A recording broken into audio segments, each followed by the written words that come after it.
Xudaya istərəm həmişə həyatda xoşbəxt sürüm görünmədi səni.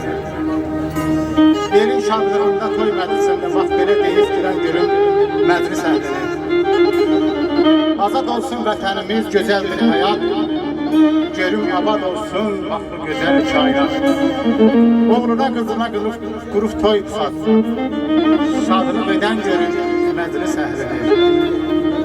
Şagil meyle doldur piyanəni, nuşicanla içək gəl bu madəni. Bugün nişan günlə gəldiyimiz gözəl Elmərdim bəyi təbrik edən görüm məclis əhlini, xoşbəxt ömür sürən görüm məclis əhlini. Bir daha elimiz obamız toylu sadlı, şənli, tərabətli olsun, mübarək olsun.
Görüm gelsin başıma ağrı. Oğlanla kız tez oynasın, ben elimsinde koşanlar ağrı.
Baştan başa, toy bəzənsin aldı başa. Qonaqlara deyək yaşa, dəvət edək başa mağal, dəvət edək başa mağal.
Hər bir kəsin balasına qismət olsun belə mana.